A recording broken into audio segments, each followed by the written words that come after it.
Assalamualaikum warahmatullahi wabarakatuh. Apa kabar kalian semuanya? Semoga kalian selalu sehat dan tetap semangat melalui pelajaran-pelajaran yang akan dipelajari hari ini atau besok atau besoknya lagi.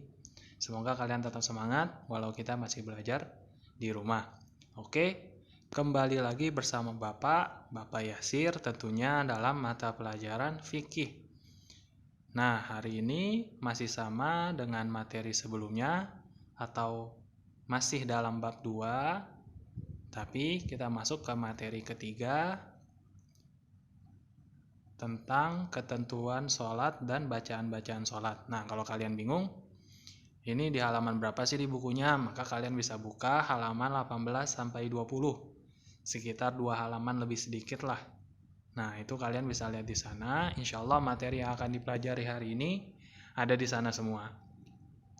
Nah, kalau kalian bingung ketika baca bukunya, maka kalian bisa dengerin apa yang Bapak jelaskan di sini. Tapi kalau kalian bingung dengan penjelasan Bapak, maka kalian bisa langsung lihat di bukunya.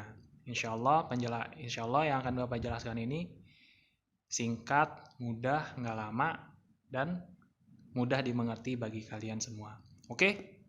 Kalau sebelumnya kita belajar tentang rukun dan sunnah, maka hari ini kita belajar tentang ketentuan sholat dan bacaan-bacaan sholat. Oke, kita masuk saja ke slide pertama. Ketentuan waktu sholat. Nah, sholat itu harus dilakukan sesuai ketentuan waktunya. Jika tidak, maka sholat tersebut tidak sah. Jadi, setiap sholat itu sudah ada waktunya masing-masing. Ingat, sholat itu kan ada 5 waktu. Subuh, zuhur, asar, maghrib, dan isya. Ada 5 tuh kan. Maka setiap sholat itu punya waktunya masing-masing. Jadi kalau misalnya sholat zuhur dilakukan di waktu asar, maka tidak sah. Jadi sholat zuhur itu cuma bisa dilakukan di waktu zuhur aja. Sholat asar cuma bisa dilakukan di waktu asar saja. Sholat maghrib cuma bisa dilakukan di waktu maghrib saja. Nah, terus waktunya itu gimana sih Pak? Waktunya itu kapan aja sih? Nah, jadi kalau kalian lihat di layar, di sini akan Bapak jelaskan ketentuan waktunya itu kayak sholat zuhur. Nah, kalau di bukunya ini tulisannya seperti ini. Tergelincirnya matahari sampai bayang-bayang benda sama dengan benda tersebut. Nah, kalau kalian bingung nih sama penjelasan ini, maka bisa kalian ibaratin lah dari jam 12 sampai 12 siang sampai jam 3 sore. Sekitar 3 jam tuh. Itu waktu sholat zuhur. Kalau kalian bingung nih sama tergelincirnya matahari, bayang-bayang benda. Nah, jadi kalau simpelnya jam 12 lah, jam 12 lewat dikit lah zuhur itu. Terus akhir waktunya itu jam 3 lewat. 3 lewat lah. Nah, ingat. Nah, dari waktu yang panjangnya sholat zuhur tersebut bukan berarti kalian bisa menunda-nunda. Misalnya kalian, masih lama nih zuhur, nanti aja dah. Nggak bisa. Kalian lebih utama bagi kalian untuk mengerjakan sholat di awal waktu. Kalau kalian nunda-nunda, namanya lalai. Jadi kalau bisa kalian sholat di awal waktu. Misalnya sudah azan nih, azan zuhur, kalian langsung ke masjid sholat berjamaah. Ingat jangan sampai ditunda-tunda. Dan nasihat ini juga bukan cuma buat kalian, buat Bapak juga, agar kita bisa sama-sama sholat di tepat waktu, mendahulukan kewajiban kita. Oke? Nah, sholat asar. Sholat asar itu dimulai saat bayang-bayang benda sama dengan benda tersebut, sampai menjelang terbenamnya matahari. Kalau disekitarkan dengan jam, ini bisa jadi jam 3 lewat, sampai sebelum jam 6. Sekitar 3 jam. Sholat maghrib dimulai sejak terbenamnya matahari sampai hilangnya mega merah. Nah, kalau diibaratin nih, kurang lebih dari jam 6 sampai jam 7. Nah, kalian mesti ingat bahwa sholat maghrib adalah sholat yang waktunya paling sedikit. Jadi kalian nggak boleh nunda-nunda. Misalnya kalian main game, atau kalian nonton TV, keasikan nonton TV, tahu-tahu udah masuk waktu isya, karena sholat maghrib itu cuma sejam. Jadi diusahakan kalian sholat di awal waktu, agar tidak ketinggalan atau sudah masuk waktu isya. Oke? Selanjutnya sholat isya. Sejak hilangnya mega merah sampai 2/3 malam. Nah, ini sekitar dari jam 7 sampai jam 4. Sholat Isya ini termasuk sholat yang waktunya paling lama. Tuh, jadi kalau kalian misalnya pengen sholat jam 3, masih bisa nggak? Jam 3 pagi masih bisa nggak? Masih. Kalau kalian mau sholat Isya jam 12 malam, bisa nggak? Bisa, masih bisa. Nabi Muhammad biasanya dia sholat Isya itu di akhir-akhir waktu. Tapi ingat, Nabi sholat di akhir-akhir waktu karena beliau melaksanakan sholat tahajud juga, sekalian sholat tahajud. Kalau kita kan cuma nunda-nunda tuh, baru sholat Isya, udah mau masuk waktu subuh baru sholat Isya, nggak boleh. Kecuali kalian sengaja niat untuk sekalian sholat tahajud, maka boleh. Jadi biasakan sholat Isya itu di awal waktu juga. Nah, selanjutnya sholat subuh, sejak menyingsirnya fajar sampai terbit matahari. Nah, sholat subuh ini juga termasuk yang waktunya sedikit, paling cuma 2 jam kurang lah. Kalau disekitarkan dengan jam, itu dimulai dari setengah 5 sampai jam 6. Jadi, biasanya nih sholat subuh ini sholat yang paling susah nih. Sholat yang paling susah bagi banyak orang, karena biasanya kalau dibangunin ada yang marah, ada yang malah lanjut tidur lagi. Jadi kalau bisa dibiasakan untuk bangun pagi dan melaksanakan sholat subuh sesuai waktunya, agar sholat-sholatnya sah, diterima, dan dapat pahala. Oke? Jadi itu untuk ketentuan waktu sholat. Selanjutnya kita masuk ke poin bacaan-bacaan sholat. Nah, bacaan-bacaan sholat ini ada nanti sampai salam. Tapi insya Allah hari ini kita akan membahas cuma sampai i'tidal aja. I'tidal itu yang setelah ruku. Oke? Jadi bacaan-bacaan sholat yang pertama adalah niat. Nah, yang Bapak cantumkan di sini adalah niat sholat subuh kalau sendirian. Jadi bunyinya usolli fardhos subhi raka'ataini mustaqbilal qiblati ada'an lillahi ta'ala. Aku berniat sholat fardu subuh 2 rakaat menghadap kiblat karena Allah Ta'ala. Lalu kalau misalnya ini sholat zuhur tinggal diganti aja ya. Usolli fardhos zuhri kalau sholat asar, usolli fardhol asri kalau maghrib, usolli fardhol maghribi, sholat isya, usolli fardhol isya'i, sholat subuh, usolli fardhos subhi. Oh ya.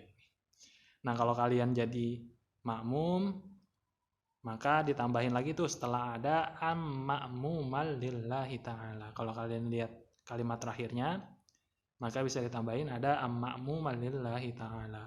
Atau kalau kalian jadi imam, maka bisa ditambahkan ada an imamal lillahi ta'ala. Oke? Bapak rasa kalian semuanya udah hafal lah untuk sholat-sholat, untuk niat sholat-sholat.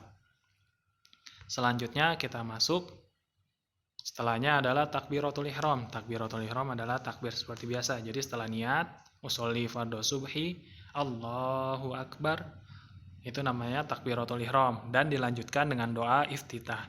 Doa iftitah itu kalau di bukunya kalian lihat ada 2 macam.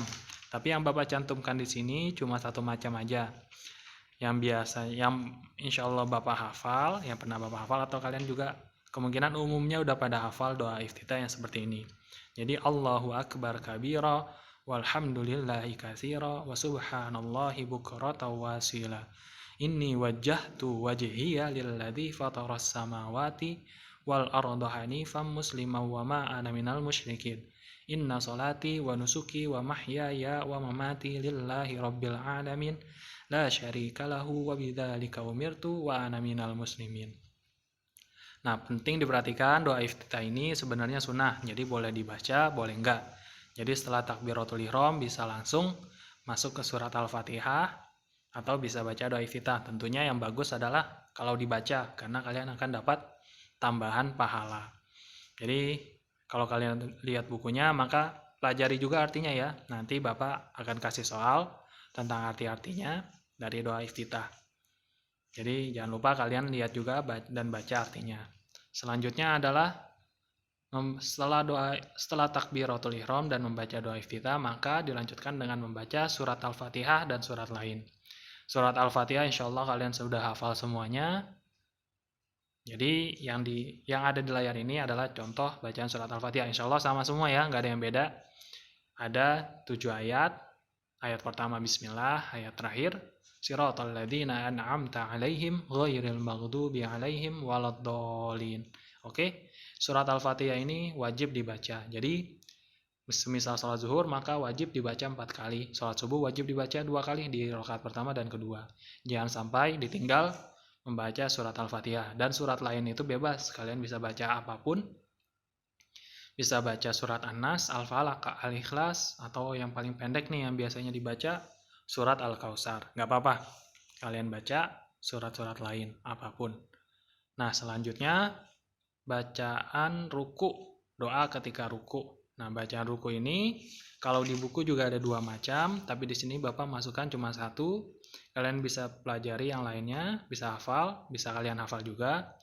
Tapi yang Bapak cantumkan di sini Subhana Rabbiyal Azim, yang pendek ya, insyaallah kalian semua juga sudah hafal. Jadi bacaan ruku ini ingat dibaca 3 kali. Subhana Rabbiyal Azim, Subhana Rabbiyal Azim, Subhana Rabbiyal Azim. Oke, kalian pelajari artinya ada di buku. Nah, selanjutnya setelah ruku tentu kita bangun, Sami Allahu liman hamidah, lalu kita membaca doa i'tidal. Itu namanya i'tidal. Jadi doanya Rabbana walakal ham. Sami Allahu liman hamidah, Rabbana walakal ham. Nah, kalau di buku ada 2 modelnya. Tapi di sini Bapak cantumkan yang paling pendek dan yang paling umum dan yang biasanya juga Bapak baca. Jadi bangun, Sami Allahu liman hamidah, Rabbana walakal ham. Kalau di buku ada tambahannya, Rabbana walakal hamdu mil'us samawati wa mil'ul ardi wa mil'u ma syi'ta min syai'im ba'du. Oke, nah kalian pelajari artinya, ya Allah bagimu segala puji, sepenuh langit dan sepenuh bumi dan sepenuh apa yang engkau kehendaki sudah itu. Jadi penting bagi kalian nih, kalau lagi sholat, tahu gitu arti-artinya dari setiap bacaannya. Insya Allah kalau kalian tahu arti-artinya, sholat kalian bisa lebih khusyuk dan lebih hikmat. Oke? Nah, jadi cukup sekian materi hari ini. Jadi kalian setelah ini bisa mengerjakan soal-soal dan insya Allah di soal itu ada passwordnya. Ingat, passwordnya 12345. Oke? Sebelum mengerjakan soal, hendaknya kalian membaca bismillah dulu. Oke? Jadi cukup sekian.